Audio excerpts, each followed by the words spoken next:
want प्रभु जी अभी से recording शुरू. I don't want this part to be in the recording.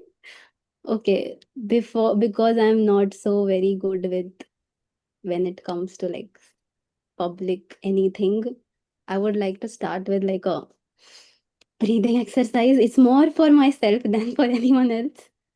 So just breathe like for 3 seconds, hold for 4, and leave for 5.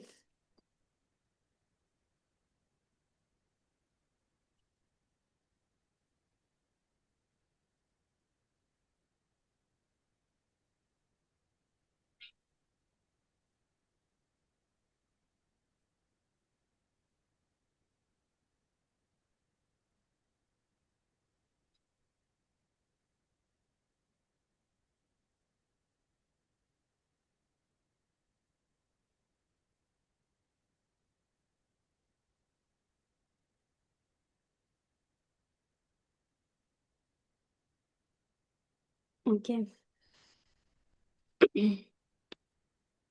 So firstly, I know I want to express my gratitude, but also like very contradicting feelings. I am also thinking here, यार क्यों पूछा आपने मुझे? But still, I am grateful that you gave me this opportunity. And मैं पहले ही I'm gonna ask for forgiveness from starting from Mangalacharan to the end. Thank you if I'm not able to convey anything or if my voice starts breaking or anything. So please, please, please just be patient. I am trying to be patient with myself here.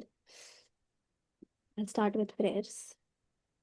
ॐ अज्ञानतिमिरान्धस्य ज्ञानाञ्जनशलाकया चक्षुरुन्मिलितं येन तस्मै श्रीगुरवे नमः. श्रीचैतन्यमनोभीष्टं स्थापितं येन भूतले स्वयं रूपा कदा मह्यं ददाति स्वपदान्तिकं. वन्देऽहं श्रीगुरुं श्रीयुतपदकमलं श्रीगुरुं वैष्णवांश्च श्रीरूपं साग्रजातं सहगण रघुनाथान्वितं सजीवं सावधैतं सावधूतं परिजनसहितं कृष्णचैतन्यदेवं श्रीराधाकृष्णपादां सहगण ललिता श्रीविशाखान्वितंश्च. हे कृष्ण करुणा सिंधु दीनबंधु जगतपते गोपेश गोपिका कांत राधाकांत नमोस्तुते. तप्त कांचन गौरांगी राधे वृंदावनेश्वरी वृषभानुसुते देवी प्रणमामि हरिप्रिये. पांचाकल्पतरुभ्यश्च कृपा सिन्धुभ्यैव च पतितानां पावनेभ्यो वैष्णवेभ्यो नमो नमः. जय श्री कृष्ण चैतन्य प्रभु नित्यानंद श्री अद्वैत गदाधर शिवासादि गौर भक्तवृंद. हरे कृष्णा कृष्ण कृष्ण हरे हरे हरे राम राम राम हरे हरे. नमो विष्णुपदाय कृष्णपृष्ठाय भूतले श्रीमते Bhaktivedanta स्वामिनिति नामिने.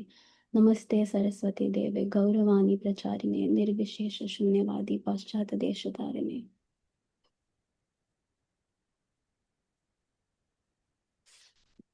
Okay, I'm gonna share my screen. Yes, this one.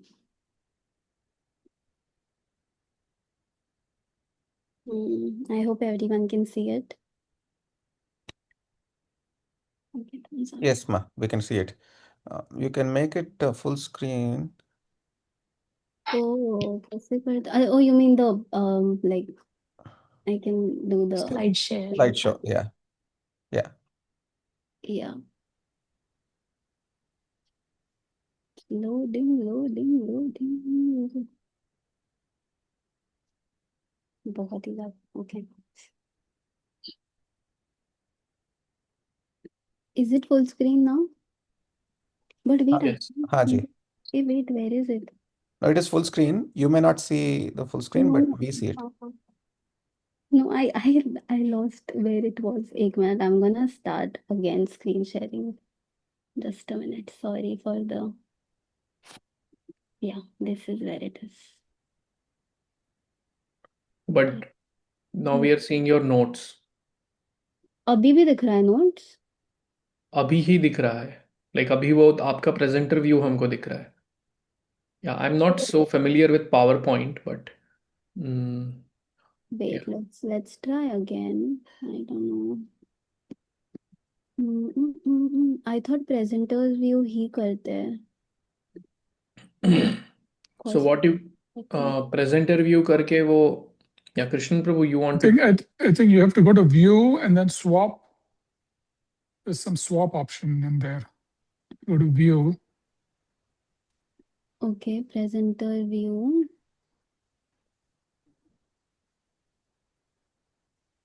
Wait a minute.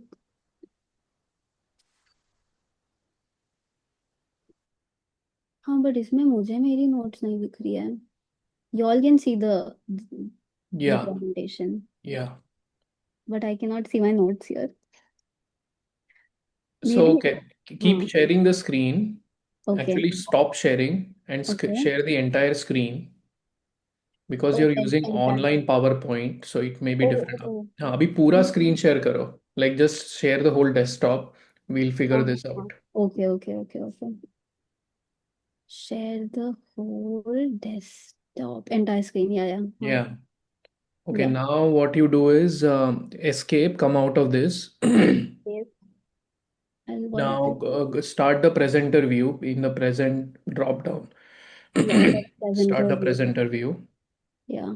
Now what you do is the Uh, screen at the back you see where it uh, is, you share that part only. Stop sharing and share only that part. So then we okay. will see only that and you will see your notes. And Okay. if I click, it will change, ना मतलब वैसे जब मैं next slide हाँ में. हाँ हाँ. Yes, yes. Okay, okay, But okay. So make sure they are there in the same on the same screen, because if you move to a different screen, then the sync won't be there. But as long as they are in the same screen, I think what you have right now will work. अभी सिर्फ वो पीछे का बड़ा share करो. okay, पीछे का बड़ा शेयर करो. Okay. Hmm. Got it, got it. हाँ, हाँ, हाँ. हाँ, अभी हमको दिख रहा है और you should be seeing your notes. And वो next भी हो रहा है. हाँ, मतलब next करिए. Correct. होगा. Correct. Okay, okay. Correct. Okay. Yeah. So we will talk about the quality of being magnanimous. When I heard this word, at least I knew if I don't learn anything from this class, I got a good vocabulary word. So first, I would like to start with another activity because I like activities apparently. So anything today that made you smile, and I want us to close our eyes, think of whatever today. It could be anything. It could be a person, a food item. I don't know, like anything that made you smile today. And just take a second and internally say, Thank you, Krishna. Thank you, Krishna.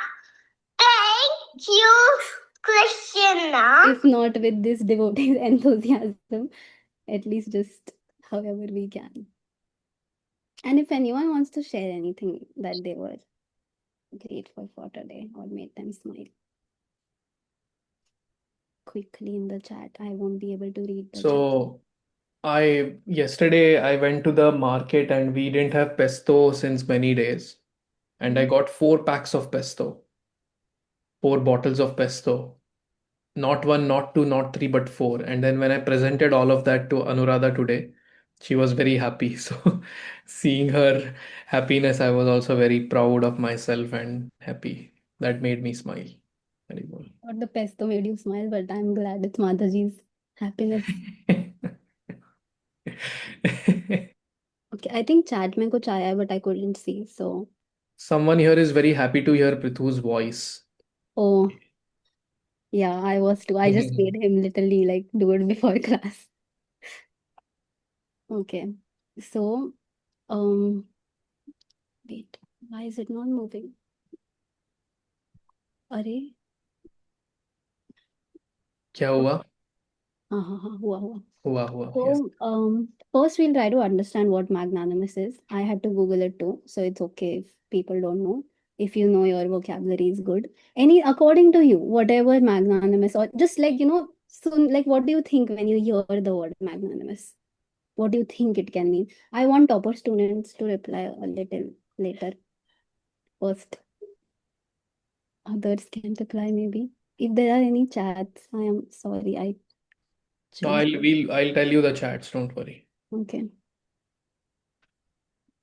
So just before we get into this, some few messages for your previous question. Krishnan Oh, Prabhu says, my daughter shared a joke about taxes that made me smile. Parth Sarthi, this Nandini Mataji wrote, Parth Sarthi's cuteness made me smile. oh, Nandini Mataji, or it could be Ritesh Prabhu also. Don't want to make assumptions here, or it could be both of them. Actually, Saraswati Mataji is very naive and very innocent way of presenting made me smile. Hmm. yeah, that is true. And somehow I have lost my. Oh, yeah, found it. Sorry. मैंने meaning डाल दिया already. So this is what the dictionary meaning is. Generous or forgiving, especially towards a rival or less powerful person. So this is what magnanimous means. Now, why is it already there? Any examples from Srimad Bhagavatam that anyone can list? One is already there just because. Can you go back to the definition? Ah, generous or forgiving, especially. And in Sanskrit, it's called udar. It was mentioned on the first slide. I am sorry if that word doesn't come up again. Mm-hmm. Do you approve of the meaning, Prabhuji? But a rival. Yeah, no, I mean, who am I to approve? But yeah, makes sense. Yeah. Now, Okay. Any personalities from Srimad Bhagavatam that you can think of other than Prahlad Maharaj? Ranti Dev. Mm-hmm. Someone said something. Draupadi towards Ashwathama. Mhm. Is she considered forgiving for that? Yeah, very good example, Mataji. The motherly nature is coming out. Amarish Prabhu, Amarish Maharaj. Yes, of course, Mataji. I'm happy you didn't miss him. Hmm. I missed him though, but anyone else wants to go? No? I was thinking, can we consider Prithu Maharaj as well? Because the way he was about to complete the 100th sacrifice and he let it go and he let Indra took the credit and he did not, he forgave Indra for what he did as well. So Yeah, I think that works. According to me, it does fall into the category of forgiving towards a less powerful person. Yeah. Parikshit Maharaj as well. Parikshit Maharaj, he forgave Shringi, Oh, yeah. the kid. Yeah. Mm. So my brain could only think of these three. Krishnan Prabhu says Shibi Maharaj, King Shibi and Vritrasura. Can you elaborate why, Prabhu? How is King Yeah. Shibi an example of magnanimity? No, I may be confusing. King Shibi, wasn't he the person who, The pigeon. the pigeon? Yeah, Yeah, the pigeon, yeah, and he he's gave the one. his flesh Yeah, in exchange. And then Vitrasura, of course, he didn't hold anything against who he was fighting. yeah. One more example is Narnarayan Rishi in the 11th canto, which is going on in the Bhakti Center Bhagavatam class series. So it is said that Narnarayan Rishi, seeing his power, Indra sent Cupid to disturb his tapasya. But then Cupid and the demigods, few demigods, and then they of course they couldn't do anything to Narnarayan Rishi. But then they were at one point when they knew that nothing worked, they were shivering in fear, thinking what will Narnarayan Rishi do to them. So yeah, but he didn't do anything to them. He welcomed them and gave them nice reception. Yeah. Thank you, Joji. Thank you for all your answers. So, okay, like we could figure out characters, personalities in Srimad Bhagavatam who have this quality. I want any of you to share if there are any real life examples, like in someone in your life that has this quality. Like they don't have to be a perfect devotee, like or a pure devotee. Let's like take that away. Just someone who's very generous or very forgiving in nature. I have lots of examples with this. So I'll start with my mother. Like so many times I react angrily or not in a very nice way, and she forgives me every single day. And again, this goes with rest of my family as well. Like me, like arguing or not doing everything aptly or offending or not acting properly, and still the family they forgive. And so yeah, that's the first example that comes to my head, the real life example. Thank you. Anyone else?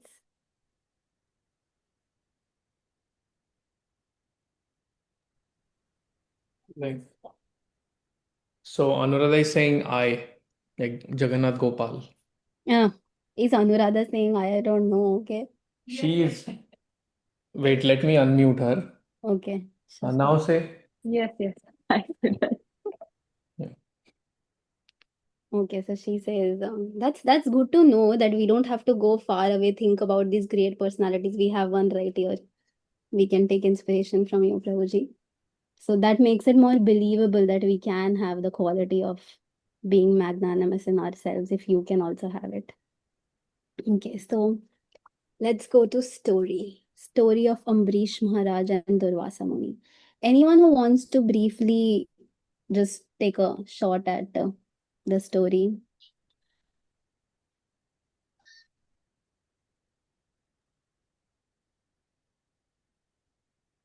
Okay. Nobody wants to help You us. can narrate. We want to hear from you. Pura bhi, I only have to say so. Okay, fair enough. I'll narrate. So Ambrish Maharaj was a very powerful king with a lot of wealth and everything. But at the same time, he was a very great devotee of Krishna. I was not ready for this. Okay, so and he decided. So he was very generous in nature. He didn't think of the wealth. Generally, a king, when you have so much wealth, you would want it for yourself. Not generally a king, just you would want it for yourself. But he was someone who was very generous and thought about his citizens and he would do a lot of yagyas, and yagyas were done. A lot of people do it for their benefit or to get something. However, a yagya is supposed to be done for the Lord's pleasure, and that is the mood Ambrish Maharaj did these yagyas in and followed a lot of austerities. So, one such example was when he kept a fast for a whole year for the benefit of his citizens. And when he was about to break the fast, when that day arrives, that is when our Durvasa Muni comes, who is apparently very hangry, and he comes and he's like he says that Amrish Maharaj invites. Generally, when someone comes to your home, you would invite them for let's have food, something like this. And he invited him. He's a great sage. He paid obeisances and invited him for prasadam. But Durvasa Muni said he will go freshen up and then come back. Then we can have prasad together. Amrish Maharaj was like, sure, of course, that's fair. And now Durvasa Muni goes, but he did not come back. Every time there is on Dwadavashi, we have a Parna time when we break the fast. And like it's considered a very important time. Maybe now we are a little lenient with it, but back then it wasn't. It was if you want to get all the benefits of the fast that you kept, you have to break the fast or complete the fast in that period of time. And the period of time was passing by, and Durvasa Muni did not come. Now he was in a fair dilemma. Like, what do I do? Do I break my fast and complete? Do I complete my fast so that the efforts that I have taken for my citizens and for their welfare, do I do that or should I wait for my guest? Now, both of them are very selfless reasons over here. Like, there was nothing that was helpful for or benefiting him. And he went to the Brahmanas and asked them, what should he do? And it is said that Krishna in his heart revealed him the answer, and the Brahmanas also approved of it. The answer was he can have a little charnamrit. So that is breaking fast and not breaking fast. Like he'll fall into that category. Like, okay, he completes his fast, but then he's not technically eating without his guests. That should work. And the Brahmanas approved, and he was like, yes, that's fair. That's the right thing to do. And he takes a sip of charnamrit.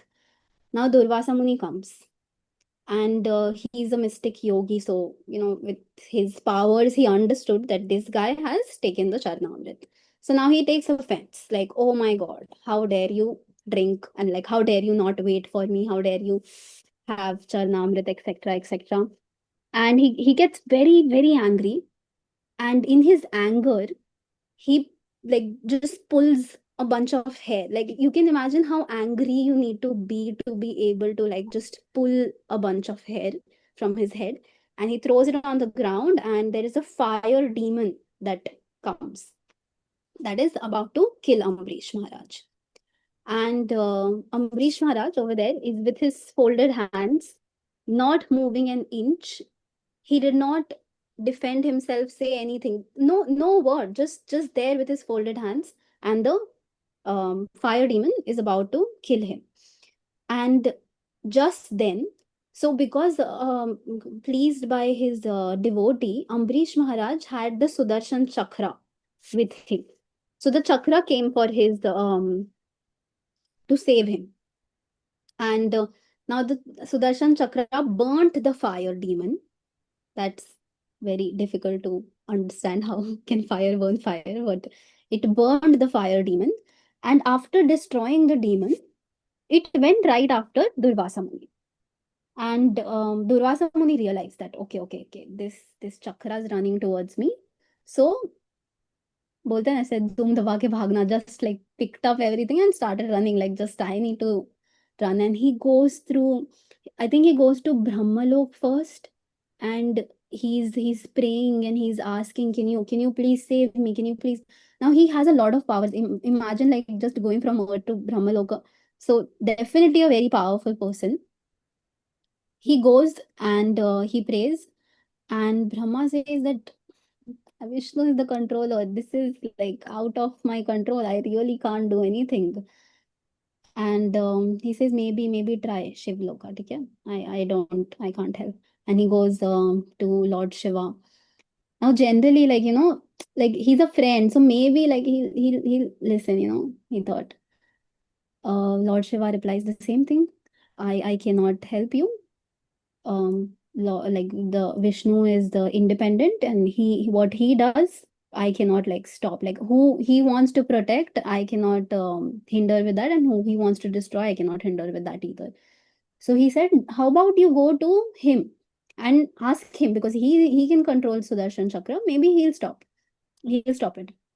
So he goes to Lord Vishnu, and he prays, like, please spare my life, please ask this Sudarshan. And Sudarshan Chakra has been following Durvasa Muni, it's not leaving him. To which Lord Vishnu says that like I am controlled by my pure devotee, so I cannot help you. I know all of these people have said that I am independent, but I am completely under his control. I cannot do anything.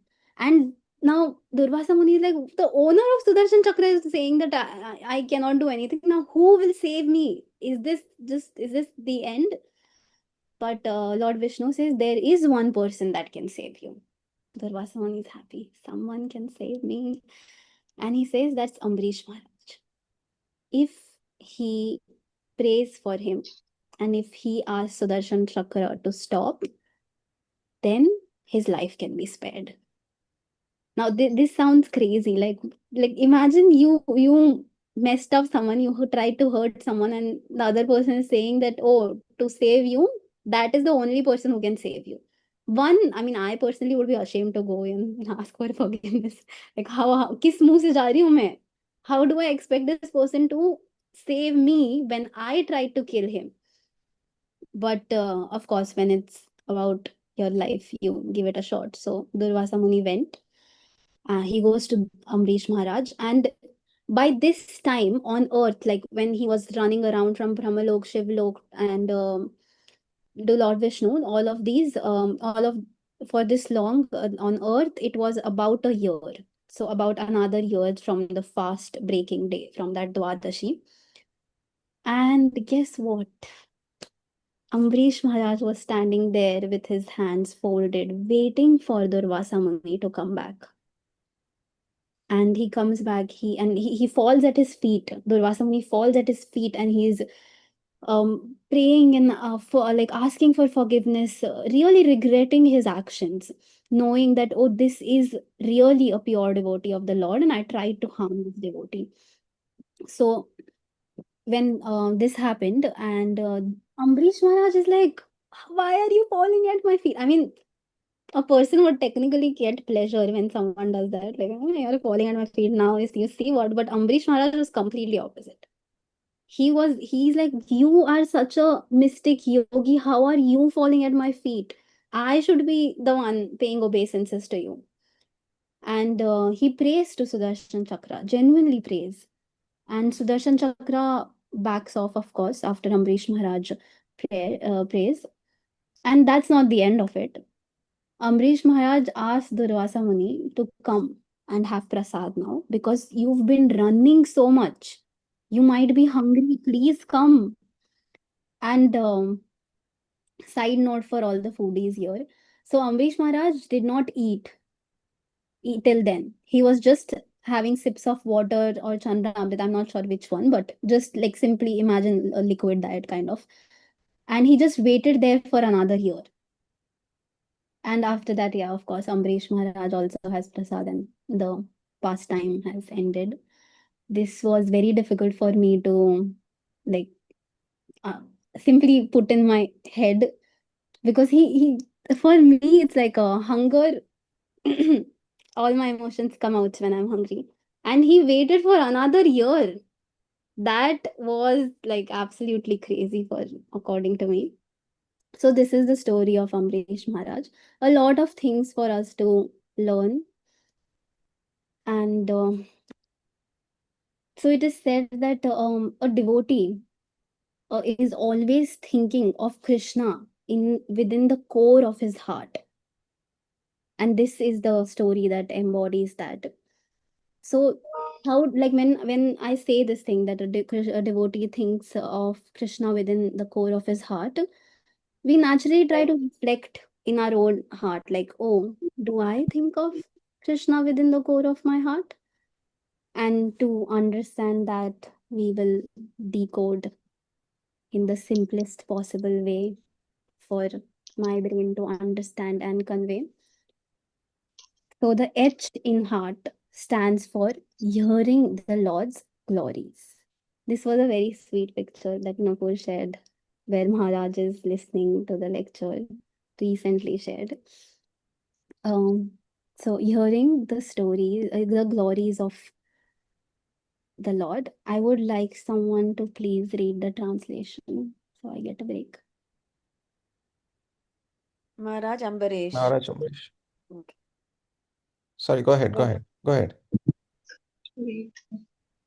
Maharaj Ambaresha always engaged his mind in meditating upon the lotus feet of Krishna, his words in describing the glories of the Lord, his hands in cleansing the Lord's temple, and his ears in hearing the words spoken by Krishna or about Krishna.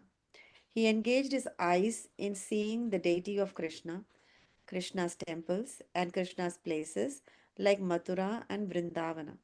He engaged his sense of touch in touching the bodies of the Lord's devotees. He engaged his sense of smell in smelling the fragrance of tulsi offered to the Lord. And he engaged his tongue in tasting the Lord's prasada.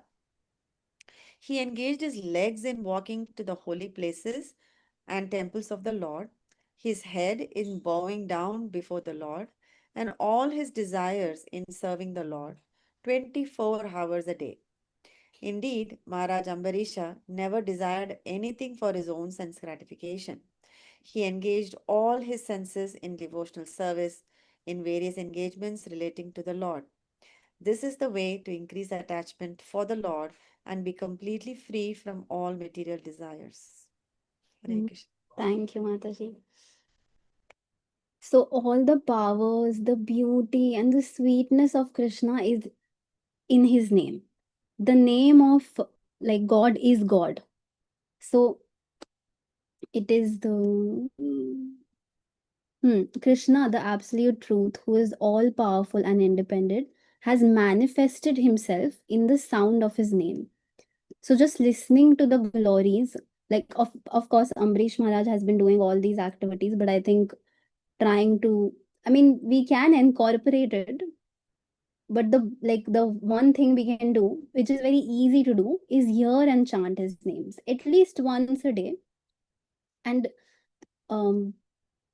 yeah, so I'm sorry, I'm a little confused in my notes. So according to how one surrenders onto Krishna, he rewards them accordingly. So when a devotee with sincerity they listen to the holy name of Krishna, their heart automatically starts getting cleansed. It's like getting more than like a service to get your house cleaned. It's as easy as that. If you are lazy to do that, just hear and chant his names and your heart will get cleansed. However, sincerely is the keyword, sincerely. So, not only Ambarish Maharaj, even when someone is under the rule of such a king, they also tend to show these qualities. Yeah, so the citizens of the state of Ambarish Maharaj were accustomed to hearing and chanting about the glories and activities of the personality of Godhead. Thus, they never aspired to be elevated to the heavenly planets, which are extremely dear even to the demigods. So, yeah, the H for the hearts stands for hearing. I should have done translations better, but now to the E part. Any guess what the E stands for? The image gives a guess, but I mean, gives a hint. Ego? Okay, ego awareness. Acha. I personally have been very confused. Yeah, I've heard my father say false ego, false ego, false ego always, but I never understood like whoa, what is it like. So this was a little enlightening. So ego awareness is simply, I like this word, like the Gen Z me likes this word than false ego more, because it just sits well in my head to understand that okay, ego is not something that I just that's not how it works. Ego awareness is the knowing that okay, this is gonna be the higher self and this is gonna be the ego, knowing the difference, not attaching yourself to it. So just ego awareness is what we are gonna go with.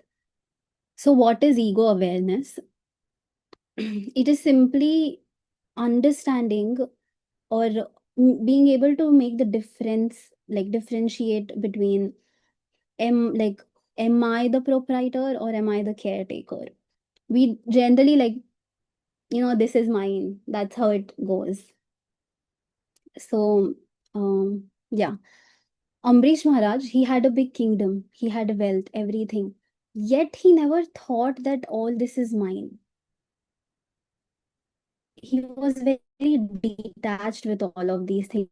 He like he saw himself as a temporary caretaker of what Krishna has provided.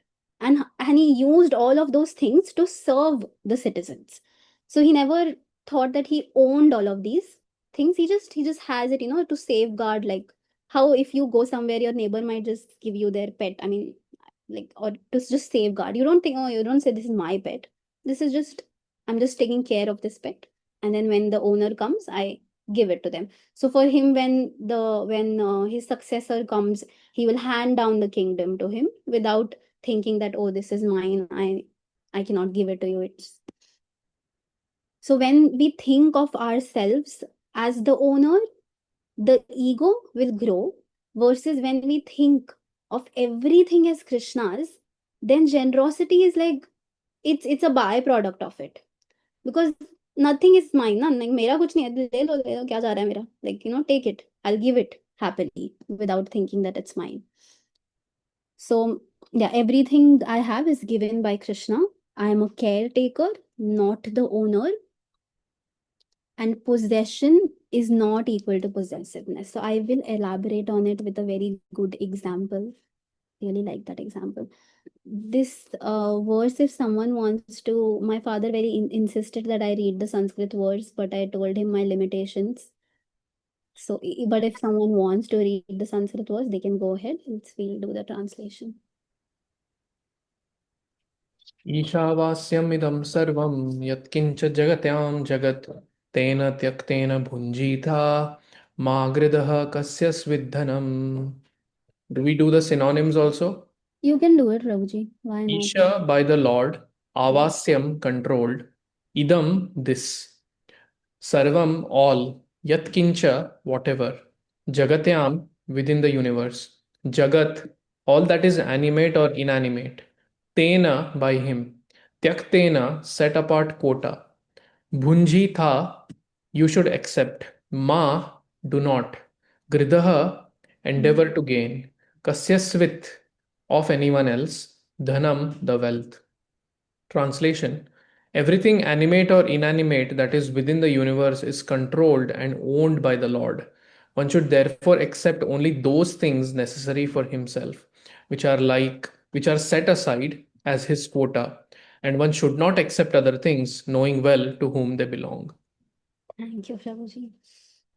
So the next verse that I want translation is this. Anyone wants to read, or I can? It's a small one. I can read. Okay, thank you. Maharaj Ambrisha gave up all attachment to household affairs, wives, children, friends, and relatives, to the best of powerful elephants, to beautiful chariots, carts, horses, and inexhaustible jewels, and to ornaments, garments, and an inexhaustible treasury. He gave up attachment to all of them, regarding them as temporary and material. Okay. So after this verse, I assume I should just leave everything and go to the forest, right? Because okay. So the key word over here is gave up attachment to these things. He did not give up these things. He just gave up the attachment. He like he detached himself. He did not like that. Giving up attachment is not equal to giving up the responsibility or just being irresponsible. We are just like, yeah, we are just trying to be we are trying to not be possessive of the possessions that we have. We will do this with an example. I hope I have animated all of this right. Yes. So this girl over here, her name is Tara. I wanted to depict myself. And she has a pink frock, okay? She really likes this pink frock. Any girls over here or anyone, there will be some object na, that you really, really like. Just very much. You own and you love it. It could be, because, I don't know, because someone gave it, or just how it made you feel. Something, and it's just, you really like it. Now she's very attached to this pink frock of hers. And what happens when it gets lost? Like somehow she cannot find it. She starts crying. She cannot find her pink frock. She's disheartened. This has like happened with me, not with a pink frock, but with jhumkas. There have been moments that one of them has just fell somewhere. My jhumkas took Jhumka Gira Re song very seriously. But and I have spent like hours whining about it, like why are you doing this, Krishna? I know, like ये झुमका किसी को मिलेगा और like some, it's not gonna be a Bollywood moment that someone's gonna return with it. So why are you just don't do it? I like my jewelry. Please don't do that. And okay, if it gets lost, she will start crying. Now, what if her sister wants to borrow it? Okay, just borrow it. She's gonna return it. It's not gonna get lost. She's gonna return it. But she just wants to borrow it. Sarah will not give it. No, no, no, no, no. She won't let go of it. This is when, this is the example of when we are possessive of our possessions. So I think this is where I have an activity. Yeah.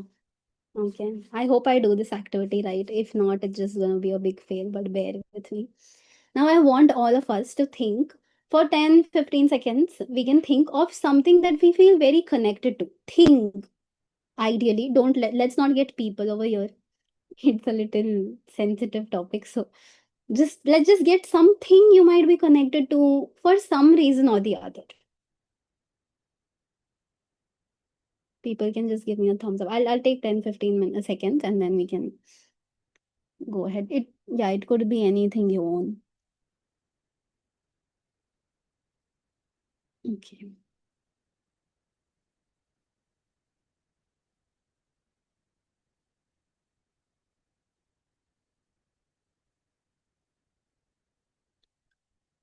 Okay, so everyone has a thing. If you've struggled to have this thing, great. You don't need this activity at all. You can come and give class actually if you don't have anything. Okay. So now I want us to observe, how do you feel about it? Like, are you protective? Are you proud to have it, or are you afraid of losing it? Just no judgment over here that, oh, I feel like this. Just how you feel. Just with awareness, acceptance, just say how you feel to yourself or in the chat actually.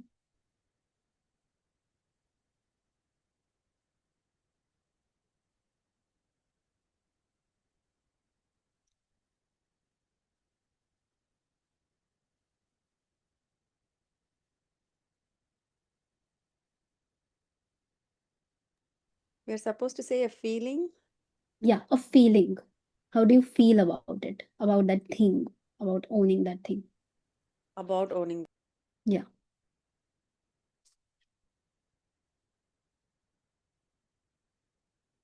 Again, if someone is grateful, then you can skip that. So Soham Prabhu says, I feel comfortable having it and it makes me happy. Nupur says happy. And Nupur also asked if that other girl in the picture is Diya. Actually, it's the opposite. I take the clothes and I wish Dee and my father both attend this class so they learn how they can let go of their things and not cry when I take their t-shirts, because it is Krishna's at the end. So it's the opposite, but I had to take my example. I didn't want to hurt anyone during the example. Yeah. Okay. So people feel happy about it. Okay. Nobody has any bad Secure. feelings. Aishwarya Mataji said secure. Nitya Mataji also said secure. Same, I also feel secure. You Gaur feel, Kumar Prabhu says, I feel I'm the controller. Prabhuji is like, I need to play right in this activity. Need to get it right. Okay. Okay. So instead of saying that this thing is yours, if we say that this thing has been given to me, and now think how I can use it with care, like for yourself or for serving anyone else. It can be used for yourself. And I want to know if one day when it's time, can you let go of this thing with gratitude instead of fear?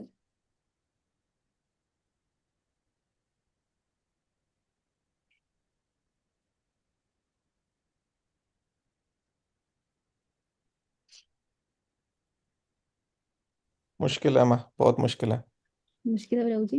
बहुत मुश्किल है, because it's mine.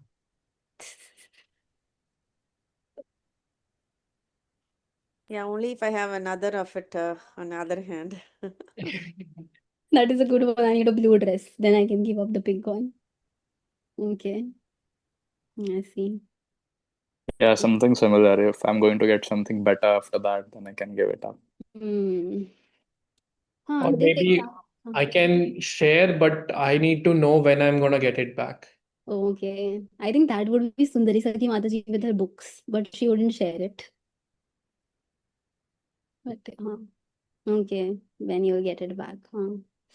Fair enough. Kingdom de diya. When am I getting it back? Oh, are we talking about just lending it or just giving it up? No. When time comes, are you ready to let go? But Huh, he just said that example because over here it was right, like to share. That's why he said that. But I'm talking like letting it go. God. I will write it in my will. You will write in. Yeah. I need to know where it goes. But And I will. somebody who's worthy of it can get it. Actually, It's that's a fair thing. my collection of comic books. I'm not going to give it to anybody. Yeah, I think giving it to someone worthy is okay, but you're ready to let go of it if need be, just someone worthy. Okay. So we'll try to figure out how we can do this. This reminded me of an example that Anuradha Preeti Mataji gave me once. So anyone who wants to declutter their home, they can go to her. She has really good tips and tricks. I think it was a Japanese technique, or I'm not sure, so it's like so good with details, but I just remember the essence of it. So when you want to declutter something or let go of, like, when you want to clean, you got to remove things, right? Unwanted things, or just like things you say you'll use but don't, or anything. When you want to declutter your cupboard, so what she told me this technique does was, you take that thing, you think, do I need it right now in my present life? Do I need it? If the answer is no, you keep it aside. If it's yes, then you can keep it in your cupboard. And this is what I really liked is, even if it's a piece of cloth or anything, you thank that thing for being there in your life and you pass it on to someone who needs it. That's how you pass it on. So that example, the same kind of example goes for our decluttering of our heart. Okay. I hope like by the end of the class we'll figure out how to let go Gaur Kumar Rauji of that thing. We will try. If not, we'll see. So okay, Sarah also did this activity. And after that, you know what she did? Where is it? Wait, sorry. She gave her frock to her sister. Didi, please make notes if you're there. So yeah. Oh, sorry. So this, like, simply not thinking of yourself as the proprietor will help us know that this thing is not mine. Like, Krishna gave it to you for some time. And if someone wants it, you gotta, or someone needs it, I should say rather, because wants it, there will be a million people. But someone needs it, you easily let it go. Or if, just like the way my jhumkas fell, like that, I don't know, it's not gonna get, like, it's not gonna, nobody needy is gonna find one jhumka and do anything. Like, it's not gonna be helpful. But it just went. Like, I shouldn't be crying over it, that, oh my god, my jhumka, what am I gonna do? And also, what I did, because of, like, that jhumka fell, right, like one of it, so I detached the other jhumka also, and then I just wear it as studs. I'm glad to make the best out of what had happened. Okay, so moving on, we'll go to the A in the heart. Okay, the answer is already, or I cannot make anyone guess. So the A in the heart stands for acceptance. Now, the acceptance, till now we were figuring out how we get the quality of generosity in us. When we don't think of anything being mine, you will easily give. Actually, that reminds me of this story from the Little Blue Book on Krishna. Did anyone read that monkey story? where Krishna was trying to logically defeat Rohini Maya about how he loves his monkeys. And she said that, oh, these monkeys are like dirty creatures, etc., etc. She was like giving him logic and everything. And he ended up saying that they steal things, right? Like they take it away and they are just so chaotic. And that is when Krishna said that monkeys don't have this concept of this is mine, this is yours. It's everybody's. So if you ate your food and you are trying to store it, like, oh, let me save it, that's no concept for them. Like they'll take it. So they don't have this is mine, this is yours. It's ours. Whatever food is there is ours. That is what I live by when I see my sister eating something. It's ours. It's not her, not mine. So moving on to acceptance. So this is when someone does something unfair to us, at least unfair in our eyes. So acceptance over here is not approval. Like we are not approving the bad behavior or the unjust behavior that happened with us. You're just accepting the reality that, oh, this has happened, so that you can respond like more steadily, not from the hurt. So acceptance will simply mean that whatever happened right now, I am not going to let this person or let this action feeling affect my devotion or peace in my heart. Generally, when somebody does something unjust, there's just like a bitter feel, at least in my heart, there's a bitter feeling. It's not very pleasant. So Ambrish Maharaj's mood of acceptance is what prevents us from being very reactive with our responses. And just, if somebody hurt me, I'm just gonna be like, I'll also give one to the person, like, yeah, being less reactive, because we are not resisting the situation internally. And that when we don't resist, there won't be like any space for resentment to grow, because we are accepting, okay, this happened, and then we are responding.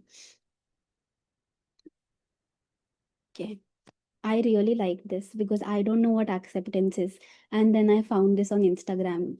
Perks to Instagram being useful for once, at least in my life. So, maybe I can read it, okay?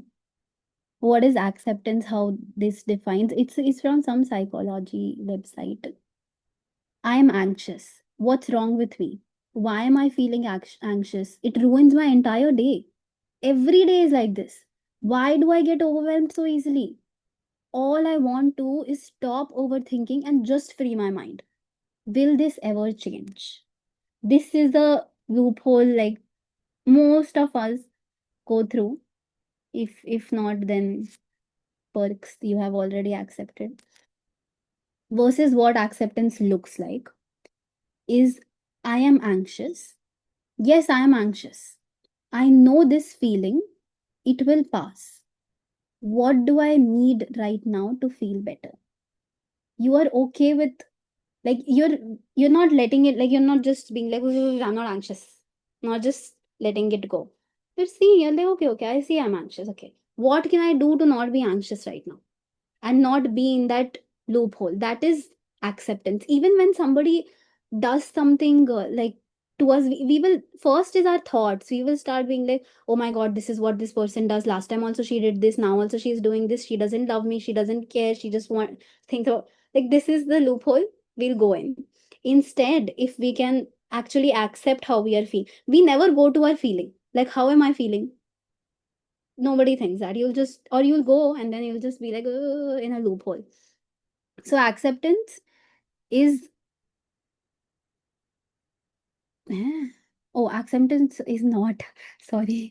I thought acceptance is I shouldn't feel this, so I got scared. Acceptance is not I shouldn't feel this or I must be fine immediately. I see that I feel hurt or I feel disrespected. This is the emotional reality. You accept this, you say this. And okay, so you don't judge the emotion, you just notice it. Now this sounds good in theory, However, when it comes like to actually practically put it, like if somebody said something to me like very mean or something, a lot of examples were shared actually. Somebody disrespected me, or I feel cornered right now. One thing I want us to know is this might not be our immediate reaction, maybe, but it's okay if we are not able to respond and if we end up reacting. So this was, I think, Vraj Bihari Prabhuji's the class I had heard where he said that you can, that will, like, even if you mess up, like I react badly, my sister yelled at me and I'm gonna yell back, she slapped me, I slapped her, like that is how it went down. Wasn't conscious about how I acted. Even if later on, like a few days later, sometime I will come into my consciousness, right? I'll realize, or when I reflect back, I will realize that, oh, that how I acted was not right. And then I can go and like kind of repair or talk to her and figure it out. So this is not something I expect any of us to get immediately, but at least trying to accept how you feel. And this actually brings me to the next point, that while we are accepting how we feel, we can also understand that the front person is human. Maybe they didn't want to say this, or they they are like they are influenced by their emotions too, or some, like they didn't mean it, she's not understanding what her words mean right now. So like two things can be true at the same time. I can understand that I'm hurt, I can accept it, and I can also accept that the front person is not perfect. So wait a minute. So both can coexist, and this is how we'll actually reach that emotional balance. It's very difficult to comprehend, at least. And when I'm able to see both the sides, that I see my side too, I don't have to, like, this is what I have done all my life, most of my life actually. I will start thinking, oh no, no, no, but she is going through so much now. No, no, no, no. It's okay, it's okay. What she did, I get it, what she did. So if you skip that, if you skip one of the circle, then it's not gonna work. Like you gotta understand that you were also hurt in this, whatever happened, and see their side. When that happens, your heart will naturally become lighter, and like resentment won't be able to, like you won't be able to hold resentment. If at least in relationships, if this person is up for a talk or communicates at least later on, then you won't have this. But if someone is like shutting you off, ghosting you, then I don't know what to do, honestly. Yeah, so after acceptance, can anyone guess what comes next? Respond.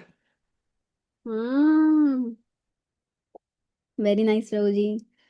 I'm pleased to say that you are wrong. It's release resentment. Very harsh way of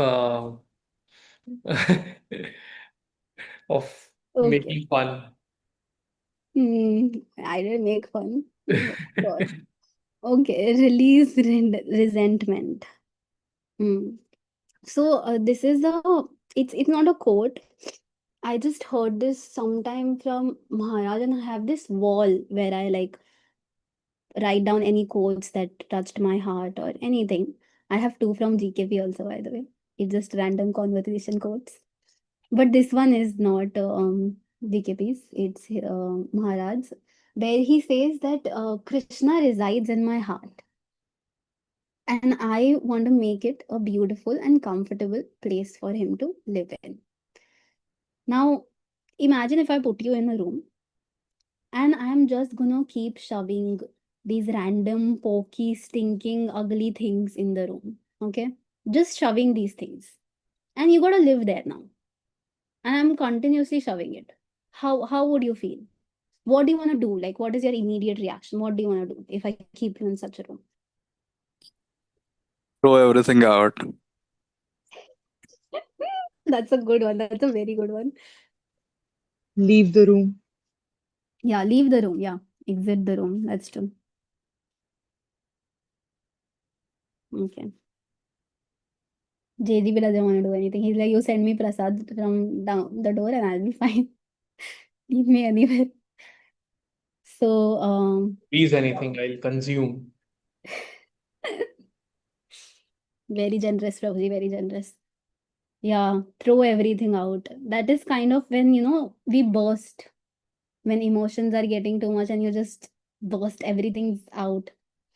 Like Nupur said, most of my bursting is done with my mother only, where all my, whatever happened in the day, just come out there. Or second is leave the room. However, Krishna won't leave the heart. He will still stay. But it's our decision to make. How do you want to treat him? Or in what kind of an environment we want to keep him? So holding resentment is like those ugly, dirty, stinky, pokey, stuffy things that you are putting. Because in your heart also we don't feel good, right? When you just don't have a bitter feeling towards someone. And imagine Krishna is living with that feeling. Like he's surrounded in our heart with that feeling. If we don't clean it, he's gonna just be there with all of that. So release over here means I don't want to carry that weight anymore. And it's difficult at first to just like let go and think like not have any bitter feeling. One of the ways that can be like tried is we separate the person and the action so that we don't have a bitter feeling towards this person. Like if once they acted some a specific way doesn't make them a rude, hurtful, bitter, or I don't know, demoniac person, like doesn't make them that kind of a person. So releasing what we hold within. So yeah, we notice acceptance. One, we are accepting our feelings and we notice what we are actually holding on to. And we are choosing not to carry this hurt forward for our own good. So forgiveness, more than it seems like forgiveness is, it's given to someone. But more than the other person, forgiveness is something we need because we are going to hold these things in our heart. It's like I think a Buddhist quote there was, no, like holding anger is like holding hot stones. It's just going to burn your hands. So yeah, holding this anger or pain, it's just gonna be hurtful to us, not the front person. So we gotta choose that, okay, I don't want this pain. A lot of times this happens, right? Especially like after an argument, you keep replaying that argument. And then you think, oh, I should have said this, man, that was a better comeback. This is just how the brain goes, that okay, I should have done this, I should have done this. To stop that loophole, we need to let go of this resentment and release it so that it doesn't keep on like eating us. So with this, another activity, because why not? I want all of us to clench our fists as tightly as you can. Okay, as tightly as you can. Do not hit anyone. Okay, just clench it as tightly. So so everyone who gave me the who filled the Google form, thank you very much. You can do it with the examples that you have thought. You can hold these emotions, okay? This is the disrespect, the hurt, everything that you felt in that moment towards the person or just in general how you felt. And keep it tight, okay? Now this is how the heart is feeling, or this is how Krishna in the heart is. And when I choose to accept and release that resentment, प्रभु जी ने दो हाथों से पकड़ा है. He like सारी resentment आज ही पकड़ के छोड़ूंगा. And slowly, gently start loosening it up, okay? Loosening it up and open it. This is how that release will feel in your heart when that resentment is released. And that's how lighter we'll feel, or how finally Krishna will be able to breathe a fresh air. That is how he'll feel in our heart when we release this resentment towards someone. Okay. That brings us to the last letter, which is T. Anyone wants to take a guess what that T is? JGP is scared to take a guess now. Thankful. Thankful? Oh, yeah, I mean, it's nice. It's a good one. But no, right? No, but no. Transcend. Prabhuji, go at my level and think, Prabhuji. Talk to Krishna. Talk to Krishna. That's such a beautiful. I know poor guy just got released right now. We should talk to him. That's true. But no, Mataji, that is not it. Anuradha Priti Mataji has one. No. Want to say something? Okay. So the T over here is trust. When none of this works, we need to trust that what Krishna is doing is way better than what we have planned. Just the way Ambrish Maharaj did. So I was listening to Maharaj's lecture, and he did a very nice, he narrated the story very nicely. I loved it. This voice modulation and everything. So he was telling that how Ambrish Maharaj didn't even move an inch when Durvasa Muni made this fire demon. He had complete faith and complete trust in Krishna. He did not, and also because this does bring a point where the decision that he makes, like when he was in a dilemma, one, because of him being such a great devotee, him hearing and chanting the glories of Krishna, his heart was cleansed and Krishna revealed the answer to him. And what he did is he didn't take the decision himself. He went to the Brahmanas. He consulted. This is like when you're in a dilemma, ideally, if you have access to any seniors or any mentors, consulting to them before taking a decision. It he knew what he did was right or what was needed in that moment. Thus, his response was not I need to defend myself, I need to prove that I did the right decision. In his heart he knew he has done the right decision, and he trusted Krishna with everything, that I know he knows what I did and he'll take care. So the trust is one, is to be able to put the trust in Krishna and know that I am not in control, he is in control. That should kind of give us a relief that I'm not in control, he's in control, then everything will be fine. Because if I am in control, I don't know what it will go like. And the second, what I want, like the main part with trust, is forgiveness will look different for everyone. It's not one way to forgive. Like there will be like levels of forgiving, and that's completely okay. Like, but forgiving is different from trusting, is what I think. I might forgive someone, but trusting them would be like, forgiveness is something everyone deserves, no matter what. Everyone deserves, but your trust is not something everyone deserves. That has to be placed very wisely.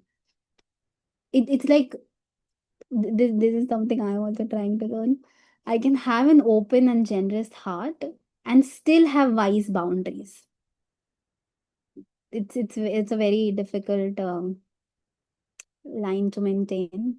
I struggle with it myself, but yeah. So where we place our trust in Krishna, in the divine guidance, and letting go of the need to control or know everything. We don't need to know the reason why it's happening right now. But if we trust Krishna and we are able to get through it with guidance from mentors or any senior devotees, that is amazing. And yeah, forgiveness everyone deserves, but placing our trust needs to be done a little wisely. So when we put it in reality, for relationships, it works two ways. If something unjust has been done or there were hurtful exchanges of words, if I forgive someone, the trust will be built when I see the transformation. I cannot just expect that next time this person won't do this. I can see if the transformation is genuinely there, and then slowly put my trust. There was this YouTube video I had seen where two people are standing and the front person is asked to fall back and the other person will hold them. And the I think the one of them falls back and the other person also they hold him. When it was um switched in the sense, the girl who held the guy when he fell back, she was supposed to fall down and she could not fall down. Like, there was just she just didn't trust that, oh, this person will actually hold me. And it takes a lot to be able to actually fall down, like, and know that this person is going to hold us. But we are all very lucky because we know if we fall down, Krishna is always there to hold us the way he held Prahlad Maharaj when he fell off the cliff. But in human relationships, we do need to be a little wise with placing our trust. This is just something I find difficult. So please correct me if I'm wrong. Like, if it's the same, if I forgive someone, I gotta trust them, and yeah. And what? Okay. Lastly, I wanna say that these qualities that we are discussing, they are generally the byproduct of um pure devotion. It's not logic here. So maybe we, like, just the way we say, we are not trying to imitate the personalities that we are hearing about, because, like, I mean, I can't go 1 year hungry just because my guest didn't come. I will eat my food. So we are not here to imitate them. We are here to learn from their qualities and at our level. So whatever you've taken from this class, I want you to know that you just trying to put it in your life is more than enough. That one try is enough. I think Gaurav Roji was telling me that you are serving devotees when you are giving this lecture, and there is no failure here. And I was like, I'm gonna try to give my best. Same way, you just try to give your best, and there is no um like, you don't have to do it perfectly. If you mess up, that's okay. There is always a repair. Like, you can always go back to it whenever, with a genuine and sincere heart. If you are the one who offended someone, we can um ask for forgiveness, like I got to do with Jagannath Gopal Prabhuji after this call.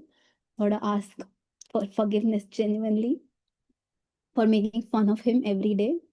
Um, and if you are on the receiving side of the unjust behavior, even then, nobody expects you to be perfect in the first go. Like, you should be able to forgive. If you cannot accept it, I'm not able to forgive, and maybe confide in someone will help. Don't confide to people who are just gonna add on to the fuel.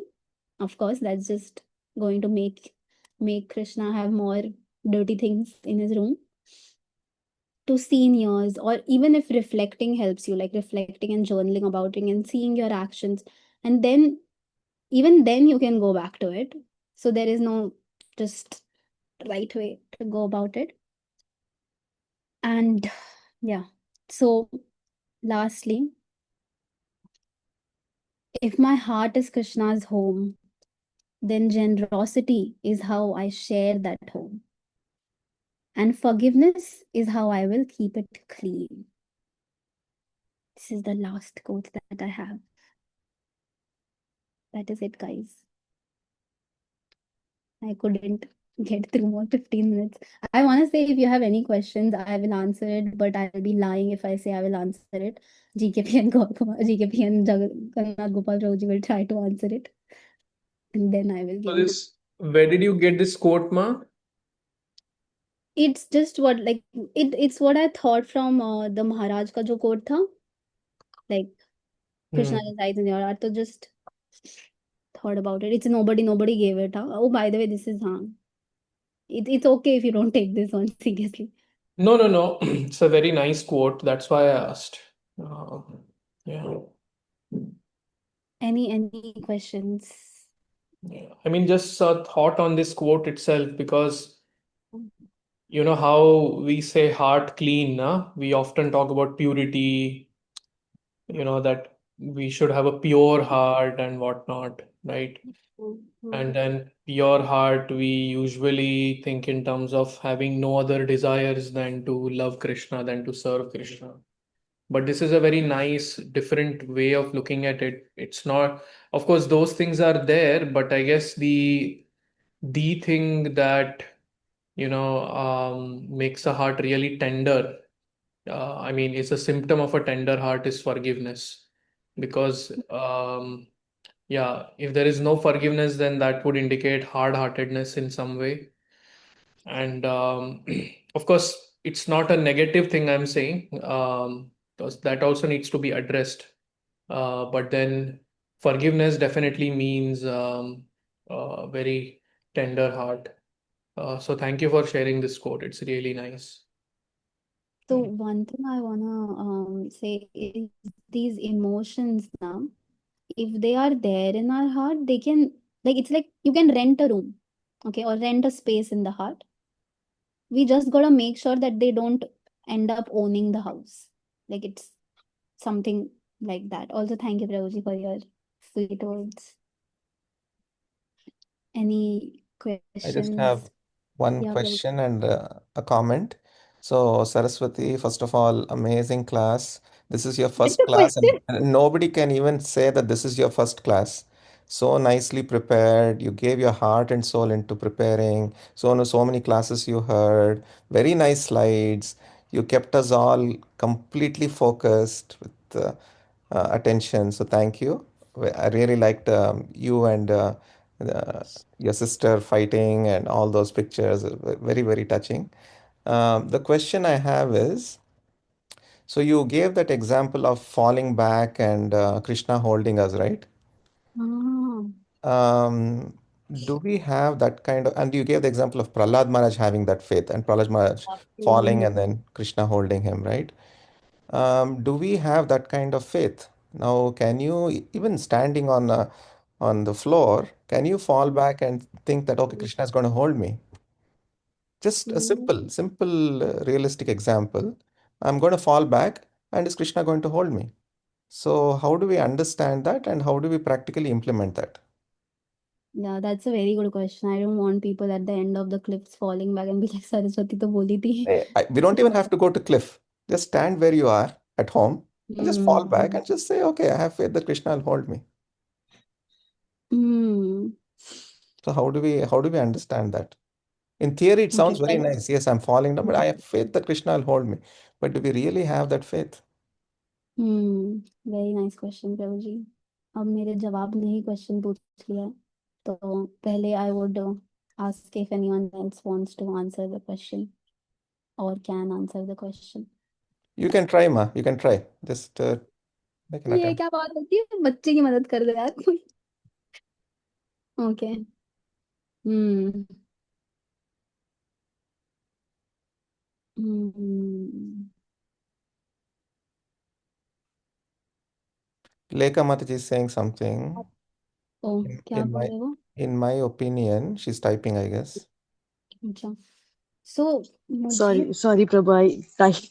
I typed it in the reverse order. I was just gonna say that, in my opinion, that we know that only through experience, hmm, um after getting crushed, and then we know that, okay, that only person who held us out was Krishna.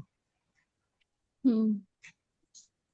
And it Oh. has to, because I need more time to like understand things, it has to happen a couple of times for me to like build that faith to some level, um, whatever level I'm able to. Hmm. Okay.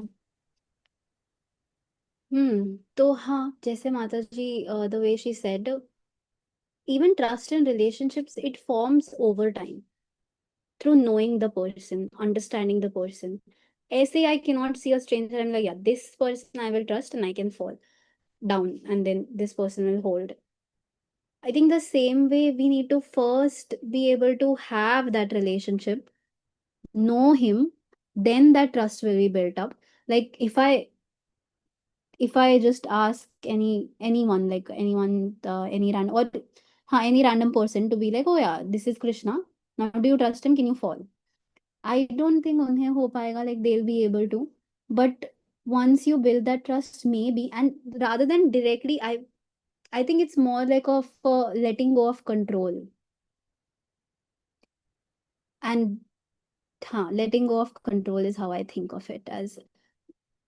I don't know if I even answered it. Now this question is going to be replayed in my head again and again. I'll think about the answer.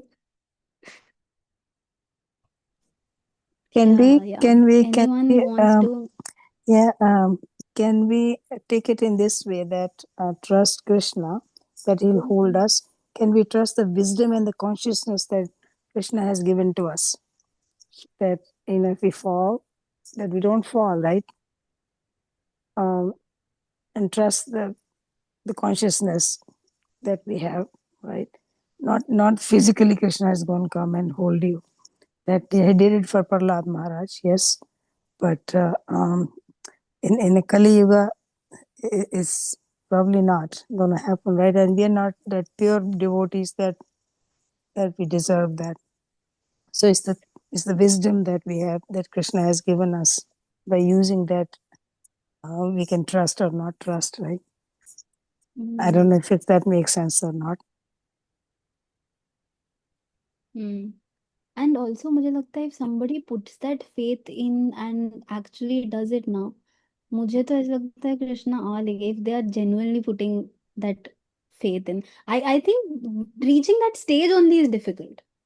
Can someone actually fall with Correct. trusting someone? So, but once they do it now, then I think Krishna has no other option but to come and hold now if someone's putting that faith. So Aishwarya Mataji wrote on the chat, if I fall back, Krishna doesn't catch me, can it be due to my karma? I deserved it. Some lessons to be learned there. So But मुझे ऐसा बुरा लग रहा है, then they will like, it will become very difficult to trust again. If But we fall by mistake, yes. If we fall on our own intentionally, so what is, yeah, if we fall accidentally, then maybe it's our karma, right? Question is, did Prahlad Maharaj expect Krishna to protect him? yeah, I wanted to bring in that point of expectation versus trust, but yeah, thank you for bringing that. Yeah, I don't think, I don't think in my mind, my opinion, that he was expecting it. It was like, you know, it was like how Mahaprabhu was saying in the last verse of Shishashtakam, whether you know, kill me or embrace me or treat me badly or treat me nicely, I'll always be, you know, keep you close to my heart. So I guess, well, if it happens, it's great. If we get, if it not, yeah, we'll see in the other life. It's great. I guess, yeah, I guess that is what my thought process is going right now. Is this a sort of like "Yahi vidhe rakhe Ram kahi vidhe rahiye," that kind of a, understanding? Prahlad Maharaj did not expect, but he trusted that Krishna will save me anyways. And even if he didn't save me, then I'm okay with that too. Then that was good for me. Save is what? Like, what is expected to save, right? Like, expect to save my physical body or my soul or what? Both, yeah, I would say.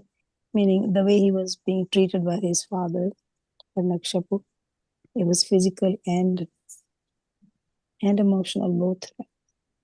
Right? He had a full trust that whatever happens, he will do the best for me. Correct. Yeah. It could be the best for the body or best for the soul or, So, yeah. Whatever it is, I'll be close.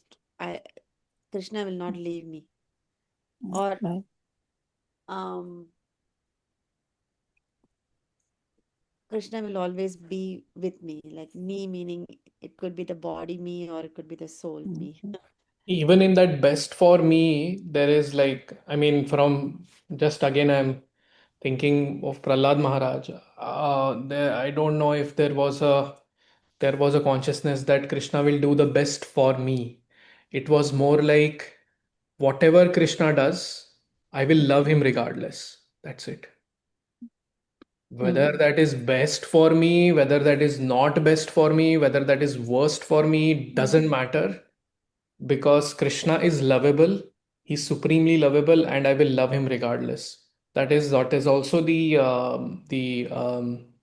uh, like the meaning of the last verse of Shikshashtakam, right? Whatever you do, you are my prananath.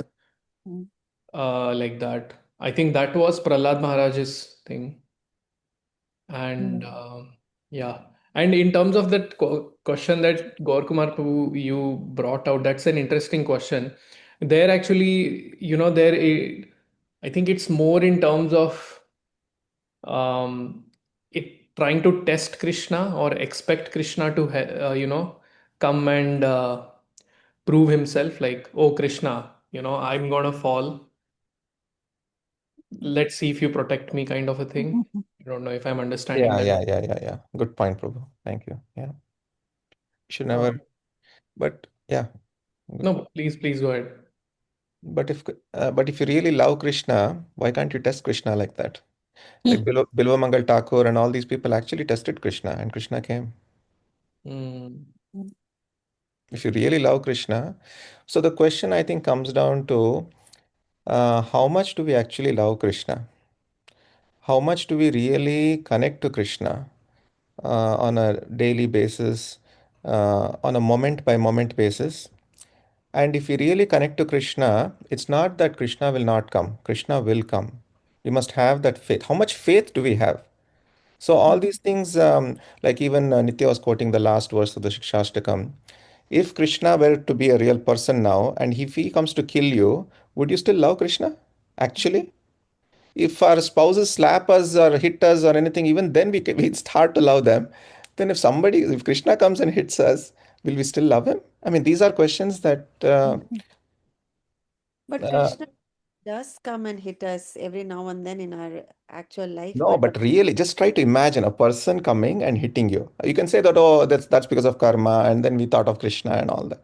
So these are things that we really have to go deep and question that how much love do I have? How much faith do I have? How am I increasing my love? How am I increasing my faith? Um, and how many times do I connect to him every day? Am I keeping him at least in the corner of my consciousness, really? Center तो दूर की बात है, but am I keeping him in? Yeah. So anyway, sorry, I'm not trying to put down your class or anything. I'm just trying to make us all think. That's all. Yes, Nupur. I have a question, Prabhuji. How do I visualize Krishna coming and slapping me when Krishna loves me so much? Like, I cannot visualize like Krishna personally coming No, and no, he slapping me. won't because at our level he won't. He won't come to slap Yeah. you. He won't come to save you because we don't have that kind of connection at all.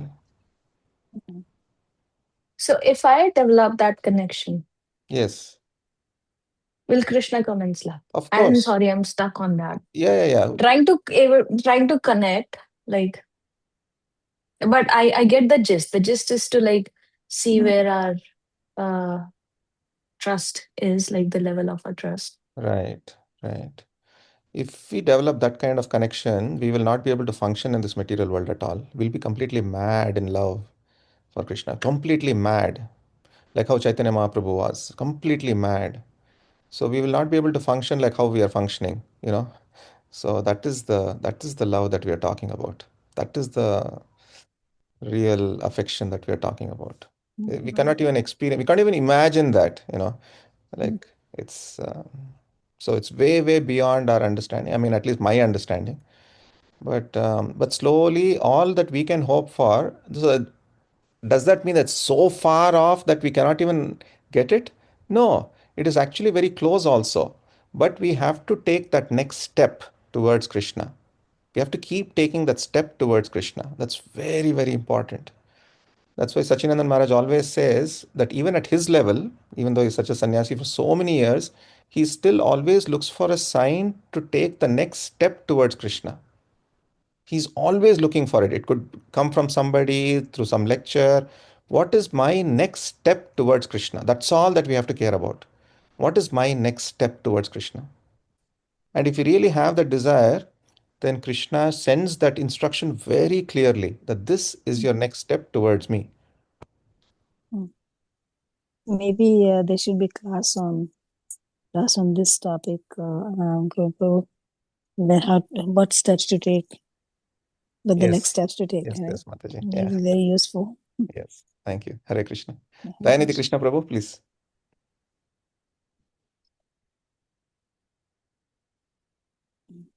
Prabhuji, you are muted. Maybe you have to unmute.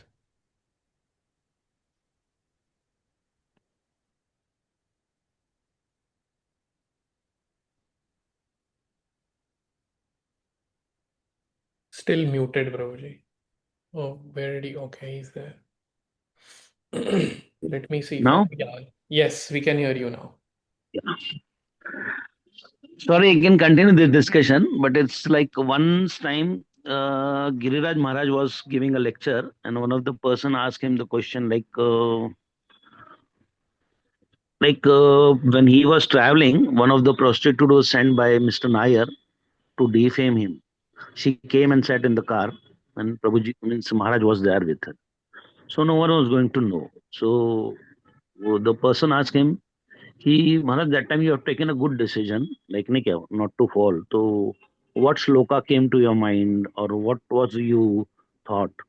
So only that time there's no shloka will come to help you. Nothing is. The only thing I thought was that if I do anything right now, no one will know.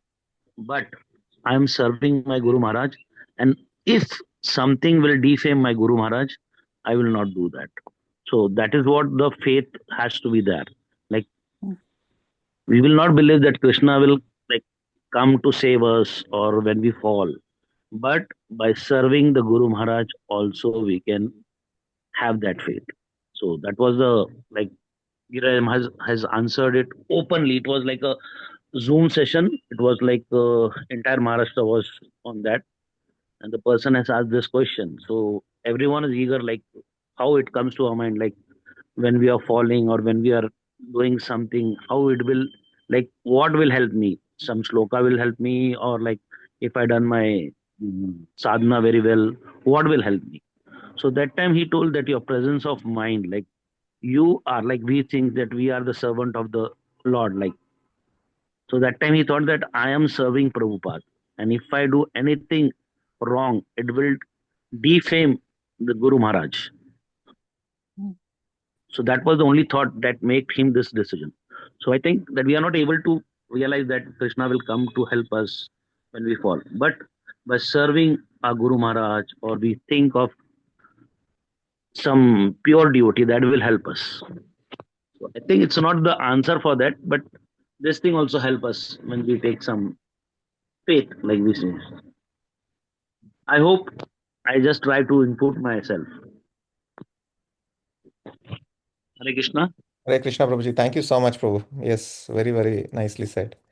Our love for our spiritual masters is so important, and through that love and through that service, we'll be able to connect to Krishna in a very deep way. Thank you, Prabhu. Thank you, Saraswati. It was a wonderful class. I was completely hooked on to your class. I was not wavering. I usually do uh, when things go either above me or below me. Never goes below me, but it goes mostly above me only. But this was going through me, so which was was very relatable. Every slide was carefully picked and uh, processed and made it your own. That's what I love about every slide is you have personalized it. You did not just copy paste from, it is also not bad if on copy paste. It's not, because we have to present the truth as it is. It is not a bad thing, but you personalized it, you because you internalized those truths that you are saying yourself, and presented it in a way that is very practical, very beautiful.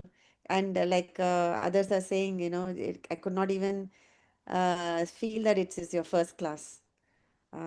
It was first class. That was good. First class. Mm. Very nice, Mataji. Very nice fun. Thank you. Yeah, no, thank you, Saraswati. Despite all the jokes that you made at my expense, I still would like to appreciate your class. It was really well done, very well researched, and very heartfelt. You put your all into it. Thank you for that. A lot of things to take away from this class. Mention what Prabhuji on chat. पता चलेगा कितना सच्ची में appreciate किया.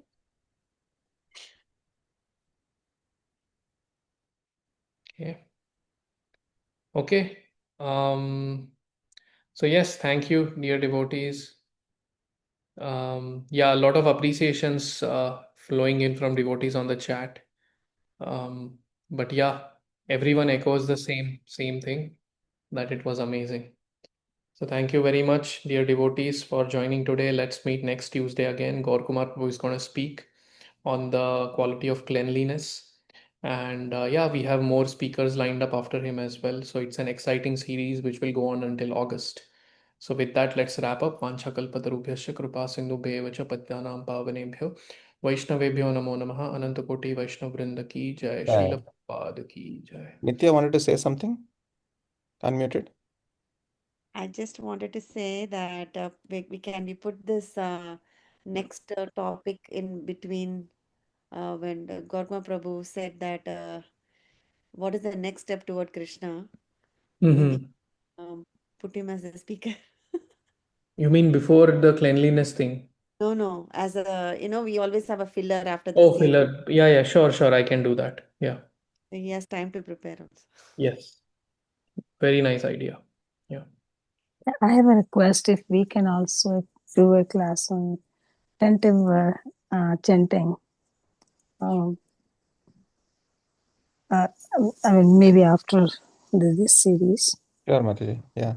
Definitely we can have a session on attentive chanting. Yeah, Thank, definitely. thank you, Prabhu. Thank you. Hare Krishna. Hare Krishna.